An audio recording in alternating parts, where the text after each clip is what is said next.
Good morning Sarvodaya classes के YouTube channel पे आप सभी का हार्दिक अभिनंदन। मैं अभिराज 2020 सीरीज का मैराथन का दूसरा सेट लेकर हम आ चुके हैं। आज हम आपको दूसरा सेट के बारे में जानकारी देंगे, जिससे कि आपको पता चलेगा ये किस प्रकार का सेट है। तो इसमें जो भी लोग चैनल पे नए होंगे कृपया करके लाइक, शेयर और सब्सक्राइब करना ना भूलें। और आप देखेंगे किस प्रकार के प्रश्न आपको एग्जाम में बहुत ही उलझाता है, और ऐसे प्रश्न का कलेक्शन किए हैं जो बार बार आपके एग्जाम में आता है और बार बार आपसे गलती करवाता है। तो चलते हैं प्रश्न संख्या एक के ओर। अब यहाँ देखिए प्रश्न क्या दे रहा है। प्रश्न दे रहा है, नीचे दिए गए प्रश्न में पहले एक कथन, फिर उसके नीचे दो पूर्व धारणाएं हैं। पूर्व धारणाएं कहने का मतलब है एजम्पशन। एजम्पशन का मतलब होता है जो कथन के आधार पे आप निर्णय लेंगे कि आगे क्या होने वाला है। यहाँ पूर्व धारणा हो गया, जिन्हें क्रमांक फर्स्ट और सेकंड दिए गए, यानी 1 और 2 नंबर। कोई पूर्व धारणा वह बात है जिसे या तो मान लिया गया हो, या गढ़ित हो, या दिया गया हो। यदि आप लोग को पूर्व धारणा की संपूर्ण वीडियो चाहिए तो आप लोग कमेंट करेंगे तो हम आप लोग को बना के दे देंगे, और यदि आप लोग को ज़रूरत ना हो तो कोई दिक्कत नहीं है। आपको दिए गए कथन और उसके नीचे दी गई पूर्व धारणाओं पर विचार करने के बाद तय करना है कि कौन सी पूर्व धारणा कथन में अंतर्निहित है। अंतर्निहित है कहने का मतलब एजम्पशन, ये आपके पास जो दिया गया कथन, ये कथन के आधार पर निर्णय लेना है कि ये कथन में ये एजम्पशन है कि नहीं है, और अपने मन से नहीं। अब उत्तर कैसे दीजिएगा? अगर केवल पूर्व धारणा एक अंतर्निहित है, यानी केवल एक सही है तो 1 दीजिए। यहाँ कह रहा उत्तर दीजिए अगर केवल पूर्व धारणाएं 2 सही है, यानी यहाँ पे 2 निष्कर्ष है।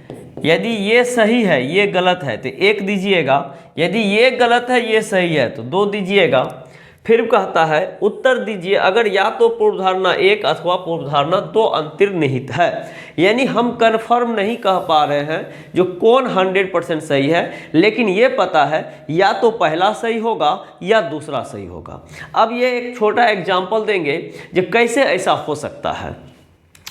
कोई बच्चा परीक्षा का तैयारी कर रहा है, अब उसका परीक्षा आने वाला है, तो ये हमको कैसे पता चलेगा जो वो पास करेगा कि फेल करेगा? तो हम यहाँ पहला एजम्पशन देंगे, पूर्व धारणा देंगे, वह पास करेगा। दूसरा देंगे वह फेल करेगा। तो अब यहाँ पे परीक्षा का रिजल्ट आने से पहले या परीक्षा देने से पहले आइदर में आप बोल सकते हैं या तो पास करेगा या फेल करेगा। पास करेगा तो फेल वाली बात गलत, और यदि फेल किया तो पास वाली बात गलत। तो वहाँ पे कोई एक होगा तो इसको आइदर कहते हैं, या तो पहला या सही दूसरा। ये 3 दे दीजिएगा। उत्तर दीजिए अगर दोनों पूर्व धारणा 1 और 2 अंतर्निहित है, यानी दोनों सही है, तब यहाँ पे आंसर 4 दे दीजिएगा। दोनों सही होगा तो 4 होगा। कभी ऐसा भी होगा जो दोनों सही हो जाए। अब यहाँ देखिए पूर्व धारणा क्या कहता है, हम यहाँ बात करते हैं। यहाँ कह रहा रेल पटरियों को पार करने की कोशिश कर रहे कई लोगों को रेलवे पुलिस ने पकड़ लिया और छोड़ने से पहले उन पर भारी जुर्माना लगाया।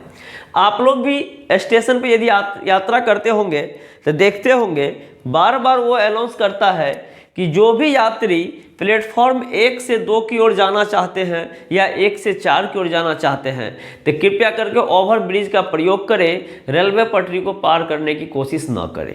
ऐसा क्यों कहा जाता है तो आपको पता होगा, ये जनता के हित में कहा जाता है। जनता का हित कहने का मतलब वो अननोन व्यक्ति के बारे में बता रहा है कि ऐसे ना करें, यदि ऐसा करेंगे तो हो सके किसी ट्रेन के चपेट में आने से आपकी मृत्यु हो सकती है। तो जब यहाँ पे कोई भी सूचना, कोई भी नियम जनता के हित में हो तो वो मानने के लिए दिया जाता है, और यदि आप उसे नहीं मानते हैं तो आपको भारी जुर्माना लगाया जाता है। ठीक उसी प्रकार रेल पटरियों को पार करने की कोशिश कर रहे कई लोगों को रेलवे पुलिस ने पकड़ लिया और छोड़ने से पहले उन पर भारी जुर्माना लगाया। अब यहाँ बात आती है पकड़ लिया तो जुर्माना लगाएगा। अब यहाँ पूर्व धारणा क्या क्या हो सकता है? कह रहा है हो सकता है भविष्य में लोग रेल पटरियां पार करने से परहेज करें। अभी आपको बताएं जनता के हित में ली गई कोई भी फैसला वो आपको मान्य होगा, वो आपको मानना पड़ेगा। अब यहाँ बात आती है कि जुर्माना छोड़ने से पहले उन पर भारी जुर्माना लगाया। ये व्यक्ति जुर्माना क्यों दिया, क्योंकि इनको पता है कि हम गलती किए हैं। तो इस तरीके से अब लोग क्या करेंगे, तो परहेज करेंगे। और यदि कोई लोग नहीं भी परहेज करेंगे तो वो नियम के खिलाफ है। तो ये परहेज करने के लिए दे रहा है। और दूसरा कहता है हो सकता है कि लोग रेल पटरियां पार करते रहे और भारी जुर्माना देते रहे। क्या लगता है, गलती करने से कोई लोग सीखता है, तो अब वहाँ पे भारी जुर्माना क्यों लगाया गया? इसलिए लगाया गया जो आप बार बार ऐसा काम ना करें। अब रेल पटरी पार करने के कोशिश में यदि उसे पकड़ लिया जाता है और 10 रुपये का जुर्माना होगा तो कोई दिक्कत है? कोई भी पॉकेट से देगा कहेगा चलते हैं। लेकिन वहीं 2000 का जुर्माना हो जाए, 5000 का फाइन हो जाए, तो हो सके कि सभी लोग पॉकेट से नहीं दे सकते हैं। इस स्थिति में उसको जो है भारी जुर्माना लगाया है। तो हो सकता है कि लोग रेल पटरियां पार करते रहे और भारी जुर्माना देते रहे, ये गलत है। तो इस प्रकार से यहाँ केवल और केवल एक अनुसरण करता है, इसलिए इसका आंसर ए हो जाएगा, यानी 1 नंबर आंसर होगा, केवल एक सही है। यही कुछ ऐसे प्रश्न हैं जो कि किसी भी एग्जाम में बच्चे के पास यदि 5 आ जाते हैं तो सारे बच्चे 5 के 5 नहीं लाते हैं, 2 लाते हैं, 3 लाते हैं, 1 लाते हैं। अब कोडिंग डिकोडिंग है, अधिकतर बच्चे बना लेते हैं। ब्लड रिलेशन है, अधिकतर बना लेते हैं। क्योंकि यहाँ पे जो है, यहाँ पे क्यों नहीं बना पाते हैं? क्योंकि यहाँ पे राजनीतिक, आर्थिक, सामाजिक कोई भी मुद्दा लाके दे देगा, और हो सके कुछ मुद्दे के बारे में आपको पता भी ना हो। तो इस तरीके से वह मुद्दा से जब भटकेंगे तो आंसर गलत होगा। और आपको लगेगा नहीं ऐसा भी तो लोग करते हैं, लोग करते हैं, लेकिन हम बताए हैं कोई भी फैसला जनता के हित में लिया जाता है तो वो सर्वोपरि मान्य होता है। और इसका कुछ पॉइंट है, क्या क्या रहेगा एजम्पशन में, तो वो हमेशा गलत होगा। वो आप लोग को यदि जानना होगा तो आप लोग कमेंट करिएगा। हम स्टेटमेंट एजम्पशन का क्वेश्चन आपको पुनः पूरा कंप्लीट वीडियो बना देंगे, जिससे कि किसी भी एग्जाम में आपको कोई समस्या ना हो। चलते हैं प्रश्न संख्या अगला की ओर। अगला प्रश्न है, अब देखिए ये भी जो है अलग चैप्टर है, ये कथन है और यहाँ तर्क है। कथन क्या दे रहा है, क्या प्रतियोगी परीक्षा में पूछे जाने वाले प्रश्नों का स्तर नीचा या आसान होना चाहिए? अब यहाँ पे देखिए, जो बच्चे कम सोचने वाले होंगे उनको लगता होगा कि यदि नीचा कर दे, लेवल नीचे कर दे या आसान आसान क्वेश्चन दे तो हम पास कर जाएंगे। तो आप लोग बाबू ध्यान देना, इस भ्रम में मत रहो। यदि वो नीचा नीचा क्वेश्चन भी दे देगा तो आप पास कर जाएंगे, इसकी कोई गारंटी नहीं है। ऐसा क्यों? क्योंकि आपको पता होगा कंपटीशन के एग्जाम में कभी भी 60%, 45%, 30% पे पास फर्स्ट, सेकंड, थर्ड नहीं किया जाता है। वहाँ पे किस आधार पे किया जाता है? मैक्सिमम नंबर ऑफ स्टूडेंट जो अटेम्प्ट किया है, जो ज़्यादा से ज़्यादा नंबर लाया उस वाले को उठाते हैं, मैक्सिमम नंबर वाले को उठाते हैं। अब मैक्सिमम नंबर जो है 100 नंबर के एग्जाम में 40 नंबर मैक्सिमम होगा तो 40 वाला पास करेगा। 100 नंबर में 80 नंबर मैक्सिमम होता है, 80 वाला पास करेगा। 100 नंबर में 99 नंबर तक लाता है बच्चा तो 99 वाला पास करेगा। यानी कहने का अर्थ है, आप सोचिए थोड़ा सा, यदि हल्का प्रश्न हो, यदि 2 + 2 = 4 होता है, सारे एग्जाम में यही सब क्वेश्चन पूछे तो कौन ऐसे बच्चे नहीं बनाएंगे? आप बनाएंगे ये तो ठीक है, लेकिन अगला क्या छोड़ के आएगा? नहीं ना। तो इस तरीके से लेवल यदि नीचा करेगा तो सबों के लिए, लेवल यदि ऊंचा करेगा तो सबों के लिए, क्योंकि वहाँ 60% कंपलसरी सेक्शन नहीं है, जो फर्स्ट करने के लिए 60% चाहिए। तो यहाँ पर वही बात कर रहा है, क्या प्रतियोगी परीक्षा में पूछे जाने वाले प्रश्नों का स्तर नीचा होगा, नीचा या आसान होना चाहिए? तो यहाँ कह रहा है, तर्क दे रहा है विद्यार्थी, हाँ विद्यार्थी परीक्षा भवन में शर्मिंदगी महसूस करते हैं। ये कह रहा है कि हाँ होना चाहिए, क्योंकि बच्चा का यदि टफ लेवल का क्वेश्चन होता है तो उसको शर्मिंदा आता है। अरे यदि शर्म आती है तो पढ़ने में बेशर्म बन जाओ ना, शर्म आना खत्म, तुम पढ़ोगे ही नहीं तो शर्म नहीं आएगा। तो इस तरीके से आपको ध्यान रखना है कि हमको पढ़ना है।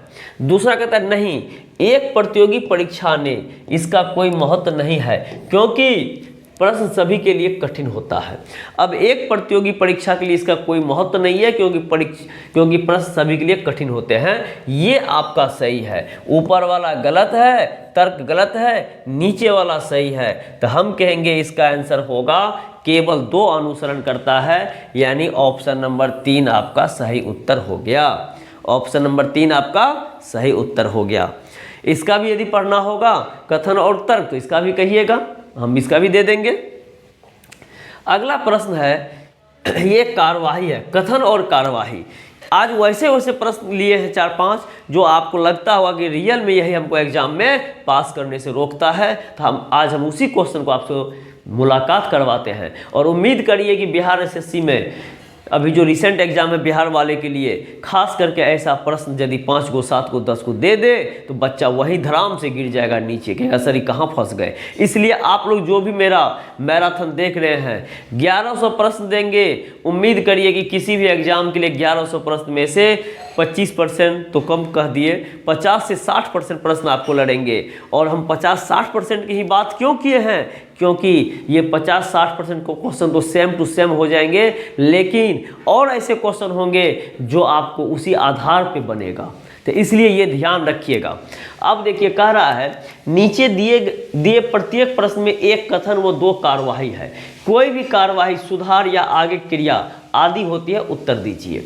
अब यहाँ कैसे कैसे आंसर देना ये तो है दिया हुआ, इसके लिए कोई बात नहीं है। अब कथन की बात करते हैं। विद्यार्थियों की शिकायत है कि वे मैगनीज जिसके वे सदस्य हैं नियमित रूप से नहीं प्राप्त करते हैं। अब यहाँ देखिए कुछ ऐसे मैगजीन होते हैं मार्केट में जिनका कि आप सदस्यता शुल्क लेते हैं 1 साल 2 साल 3 साल 4 साल। आप दूर दराज क्षेत्र में रहते हैं जहां मैगजीन अवेलेबल मार्केट में नहीं हो पाता है, तो ऐसी स्थिति में बड़ी बड़ी कंपनी ऑफर देती है जो वहां पर आप मैगजीन मंगा सकते हैं।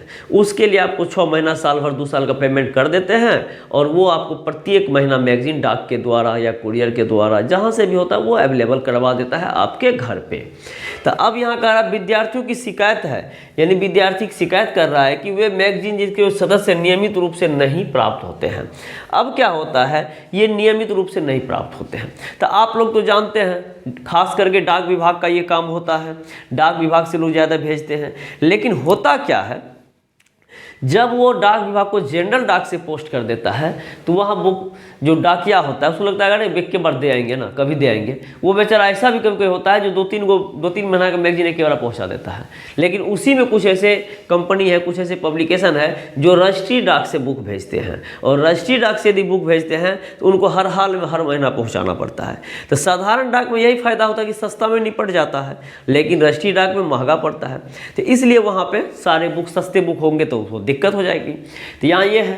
तो अब कह रहा है डाक विभाग से इस संबंध में पूछताछ की जानी चाहिए। और दूसरा कह रहा है उन्हें इन मैगजीनों के एग्रीमेंट समाप्त कर लेनी चाहिए। अब यहाँ देखिए नियमित रूप से नहीं मिल रहा है तो डाक विभाग से पूछना चाहिए और इन्हें मैगजीन से एग्रीमेंट समाप्त कर लेना चाहिए। पहली बात है कि हमको नियमित रूप से जो नहीं प्राप्त हो रहा है इसका तो पहले कारण पता करेंगे। कारण पता करने का ये मतलब होता है कि पहले ये पता करेंगे कि डाक विभाग से प्रॉब्लम होती है या कंपनी बुक दे ही नहीं रही है। यदि कंपनी वहाँ से किसी कारणवश बुक नहीं भेज पाती है या किसी कारणवश वो नहीं भेज रही है तो फिर यहाँ डाक विभाग कहाँ से देगा, नहीं देगा ना, क्योंकि इसके पास आएगा तब ना देगा। ऐसा नहीं है डाक विभाग आपका बुक छाप रहा है, नहीं छाप रहा। तो यहाँ कह रहा है डाक विभाग इस संबंध में पूछताछ की जानी चाहिए। अब पहला काम है बेचारा जाएगा डाकिया को बोलेगा देखिए मेरा प्रत्येक महीना तो बुक आता था, लेकिन इस महीना या 2 महीना से या 3 महीना से मेरा बुक नहीं आ पा रहा है, तो क्या करना चाहिए। या उसको पूछिए क्या दिक्कत है, तो वो कहेगा कि देखिए भाई मेरे पास बुक आया ही नहीं है। पहली बात ऐसा हो सकता है। दूसरा बात ऐसा हो सकता है जो हो सके कि किसी कर्मचारी एब्सेंट है या कोई वहाँ नहीं जा पाया या मेरी गलती है, तो वो अपना गलती स्वीकार करेगा। तो 2 कंडीशन हुआ, बुक आया या नहीं आया। आया तो डाकिया का गलती है, नहीं आया तो इसका कोई गलती नहीं है। क्यों गलती नहीं है, जब बुक वहाँ से भेजा ही नहीं गया है तो फिर ये बेचारा कहाँ से छाप के देंगे, नहीं देंगे। तो इसलिए यहाँ इससे पूछताछ करना चाहिए। दूसरा करा उन्हें इस मैगजीनों से एग्रीमेंट समाप्त कर लेनी चाहिए। ये नहीं हो सकता है या ये नहीं होना चाहिए। क्यों नहीं होना चाहिए, हम समाप्त कब करेंगे। अब यहाँ बात कर रहा है कि मैगजीन से एग्रीमेंट समाप्त कर लीजिए। हो सके कि डाकिया के पास बुक आया, डाकिया नहीं दिया, तो इसमें जो है मैगजीन वाले का क्या गलती है, वो तो बुक भेज ही रहा है। तो यहाँ पे हमको ये पूछताछ सही है या ये समाप्त करने की गारंटी तरह से समाप्त कर लेनी चाहिए, ये नहीं होगा। क्योंकि यहाँ क्या आंसर आया ये तो पता मुझे नहीं चला ना। यदि ये कहा कि मेरी गलती है फिर यहाँ कोई मतलब ही नहीं बनता है। यदि ये कहा दे कि मेरी गलती नहीं है, बुक आया ही नहीं है, तब यहाँ मतलब बनता है। तो इसलिए इसका आंसर ऑप्शन केवल एक अनुसरण करता है, यानी ऑप्शन ए आपका सही आंसर होगा। ऑप्शन ए आपका सही आंसर होगा। अगला प्रश्न है, एक क्रिकेट श्रृंखला में भारत ने ऑस्ट्रेलिया को 2 बार हराया। अब देखिए भारत जो है ये मैच खेल रहा है, कौन मैच खेल रहा है? इंडिया है, इंडिया है। यहाँ जीत दे दीजिए, यहाँ हार दे दीजिए। ये है हार, ये है क्या? ये पजल चैप्टर का है, और पजल चैप्टर का है तो ये छोटा पजल है, 1 नंबर का पजल है। उम्मीद है कि ये आराम से आपके एग्जाम में आएगा। तो एक क्रिकेट श्रृंखला में भारत ने ऑस्ट्रेलिया को 2 बार हराया। भारत जो है ऑस्ट्रेलिया को AST मार दिए। उसके बाद देखिए भारत जो है 2 बार हराया, तो भारत के जीत में 2 पॉइंट और हार में ऑस्ट्रेलिया के 2 मैच, यानी भारत 2 मैच जीता तो वहाँ 2 दिए, और ऑस्ट्रेलिया 2 मैच हारा तो वहाँ हार दिए। अब कहता है वेस्ट इंडीज ने भारत को 2 बार हराया। वेस्ट इंडीज जो है भारत को 2 बार हराया, तो वेस्ट इंडीज के जीत में 2 और भारत के हार में 2 होगा, कोई दिक्कत नहीं है, क्योंकि ये 2 मैच जीता, वो 2 मैच हारा। आगे कह रहा है ऑस्ट्रेलिया ने वेस्ट इंडीज को 2 बार हराया। ऑस्ट्रेलिया जो है वेस्ट इंडीज को 2 बार हराया, तो ऑस्ट्रेलिया के जीत में 2, वेस्ट इंडीज के हार में 2, ठीक है। जबकि भारत ने वेस्ट इंडीज और न्यूजीलैंड को 2-2 बार हराया। अब भारत जो है वेस्ट इंडीज को 2 बार हराया, तो वेस्ट इंडीज के हार में 2, और न्यूजीलैंड को 2 बार हराया तो इसके हार में 2।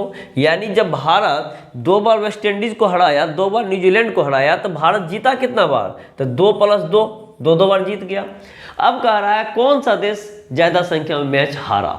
अब यहाँ कौन सा देश ज़्यादा संख्या में मैच हारा, तो इसका सही आंसर क्या हो जाएगा? इसका सही आंसर वेस्ट इंडीज हो जाएगा, क्योंकि वेस्ट इंडीज ने 4 मैच हारा। इसका सही आंसर वेस्ट इंडीज हो जाएगा, और वेस्ट इंडीज का सही आंसर 2 + 2 = 4। यदि जीत की बात पूछती तो जीत तो अपना ही भारत महान है, तो इसलिए जीत की बात पूछती तो भारत, और हार का मैं बात पूछा वो कौन सा देश ज़्यादा संख्या मैच हारा, तो ये जो है आपका वेस्ट इंडीज होगा।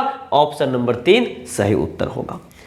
अगला प्रश्न देखिए, अगला प्रश्न है रैंकिंग का। कह रहा है लड़कों की एक पंक्ति में यदि ए जो बाएं से 10वें स्थान पे है, ए कहाँ है? बाएं से 10वें स्थान पे, ए बाएं से 10वें स्थान पे है, और बी जो दाएं से 9वें स्थान पे है, बी दाएं से 9वें स्थान पे है, तो आपका बायां इसका बायां, आपका दायां उसका दायां। यदि इन दोनों का स्थान आपस में परिवर्तित कर दिया जाए, आपस में बदलने की बात होती है, तो ये यहाँ आ जाएगा ए और ये यहाँ आ जाएगा बी। इस प्रश्न में डायरेक्शन नहीं बदलता है, ध्यान रखिएगा। तो ए बाएं से 15वें छोर पर हो जाता है, जब बदलता है तो ए बाएं से 15वें छोर पर हो जाता है। तो पंक्ति में कुल कितने लड़के हैं? यहाँ 2 प्रश्न आएगा। एक प्रश्न तो आएगा पंक्ति में कुल कितने लड़के हैं, और एक प्रश्न आएगा जो बी का नया स्थान क्या है। तो यहाँ ध्यान रखिएगा, यहाँ पे 1, 2, 3 और 4 पोजीशन है। 4 पोजीशन में से 3 पोजीशन आपको हर हाल में देगा। जैसे ये दिया है 1, ये दिया है 2 और ये दिया है 3, तो चौथा मांगेगा। तो जब 3 दिया, चौथा मांगेगा, तो ए में और ए का डबल पोजीशन है, तो ए में 10 में 5 बढ़ने से 15, तो बी में भी 5 बढ़ने से इसका पोजीशन हो जाएगा 14। इसका पोजीशन कितना हो जाएगा? 14। यानी ये कंडीशन होता है, एक में जितना बढ़ेगा दूसरा में उतना बढ़ाएंगे, एक में जितना घटेगा दूसरा में उतना घटाएंगे। रैंकिंग का संपूर्ण क्लास करिएगा तो यूट्यूब पे अपना चैनल जहाँ देख रहे हैं सर्वोदय क्लासेस की यूट्यूब चैनल पे दिया गया है, आप वहाँ जाके नीचे ले सकते हैं, पढ़ सकते हैं। यदि समस्या है तो कमेंट, लास्ट ऑप्शन। तो यहाँ ये हो गया। अब यहाँ पे ये 14, ये 10, ये 15, ये 9 है। अब ये जो है ये ओल्ड स्थान हो गया ए का, और ये भी बी का ओल्ड स्थान हो गया, और ये न्यू स्थान हो गया बी का, ए का, और ये न्यू स्थान हो गया बी का। न्यू और ओल्ड कहाँ से कहे? ये पुराना और ये नया कहाँ से कहे? पहले स्थान ये दिया गया था और बाद में ये हुआ है। तो जो बाद में हम लोग कोई सामान खरीदते हैं तो नया होता है, पहले जो खरीदते हैं वो क्या होता है? पुराना होता है। तो ये पहले था तो पुराना, ये बाद में तो नया। अब यहाँ टोटल संख्या पूछ रहा है, टोटल नंबर ऑफ स्टूडेंट पूछ रहा है। तो यहाँ क्या करिएगा, किसी एक व्यक्ति का नया ले लीजिए, दूसरे का पुराना ले लीजिए, -1 कर दीजिए। अब कहिएगा क्या मतलब है? किसी एक का, तो इन दोनों में से जोड़ के 1 घटाइए, या इन दोनों में से जोड़ के 1 घटाइए। अब 14 प्लस 10 करिएगा, 14 प्लस 10 करिएगा 24 माइनस 1 बराबर 23, ये भी आया। और 15 प्लस 9 करिएगा, 15 प्लस 9 करिएगा माइनस 1 करिएगा तो ये भी 23 आया। तो इस तरीके से कोई एक नया कोई एक पुराना -1। अब हम ये तो बताए थे, जबकि आपको यदि एग्जाम पर्पज से बनाना है तो इतना मेहनत करने की कोई ज़रूरत नहीं है। एग्जाम में सिर्फ और सिर्फ यहाँ देखिए A का स्थान बाएं से 10 और A का स्थान बाएं से 15 हो गया, ठीक है, और B का स्थान दाएं से 9 है। अब यहाँ पे कुछ नहीं करना है, बिना इतना लिखे हुए B का दाएं से 9 है और A का बाएं से 15 है, इन दोनों को जोड़िए तो 15 9, 15 प्लस 9 माइनस 1, ये आपका 23 आंसर आ गया। एग्जाम पर्पस के लिए इतना ही काफ़ी था। एग्जाम पर्पस के लिए इतना नहीं, ये तो हम आपको समझाने के लिए बताए हैं ये प्रश्न बनता है किस टाइप से। अब अगला प्रश्न क्या कह रहा है, देखिए ये प्रश्न कह रहा है इनइक्वलिटी का है। इनइक्वलिटी का मतलब होता है असमानता।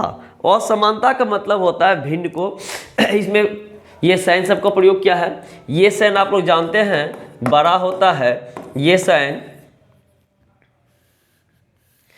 साइन आपको ये बराबर, सॉरी उल्टा हो गया, ये साइन आपको बराबर होता है, ये साइन आपको बड़ा होता है, ये साइन आपको छोटा होता है। जो लोग नहीं जानते उनके लिए ये छोटा बराबर, छोटा या बराबर, और ये साइन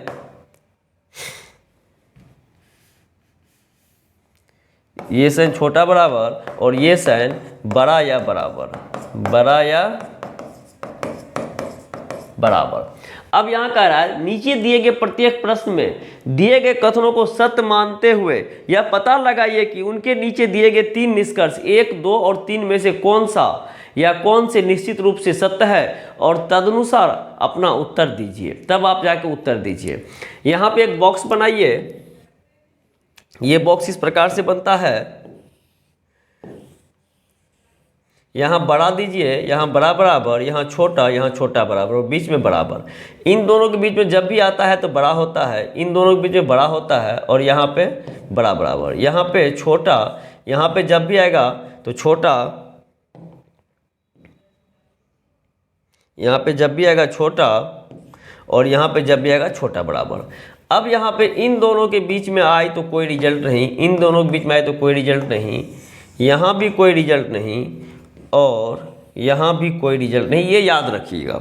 और ये इनइक्वलिटी पूरा चैप्टर दिया गया है, स्टेटमेंट एजम्पशन, स्टेटमेंट कंक्लूजन या इनइक्वलिटी। तो इनइक्वलिटी के नाम से चैनल पर देखिएगा तो इसका पूरा डिस्क्रिप्टिव वीडियो दिया गया है जिसमें 30-40 क्वेश्चन बताए हैं और जीरो से बताए हैं। तो जिनको समझने में समस्या आए तो वही जाके देख लीजिएगा, और फिर भी समस्या आए तो आप लोग के लिए हमेशा 24 आवर कमेंट खुला हुआ है, आप लोग कमेंट करिए। और अभी तक यदि चैनल को सब्सक्राइब नहीं किए होंगे तो प्लीज़ सब्सक्राइब कर ले और ऑल नोटिफिकेशन को ऑन कर ले, जिससे कि जो भी वीडियो हम डालेंगे तो वो सबसे पहले आपके पास पहुंच जाएगा।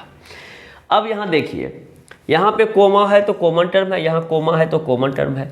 डी से के की चर्चा कर रहा है, तो डी से के पे हम जाने के लिए मेरे पास 2 साइन है, एक बराबर एक बड़ा बराबर, एक बराबर एक बड़ा बराबर। इसके बीच में क्या रिजल्ट होता है तो बड़ा होता है, नहीं सॉरी बराबर और बड़ा बराबर, बड़ा बराबर और बराबर, तो इसके बीच में रिजल्ट क्या होता है बड़ा बराबर होता है। तो यहाँ होना चाहिए के बड़ा बराबर डी, ठीक है।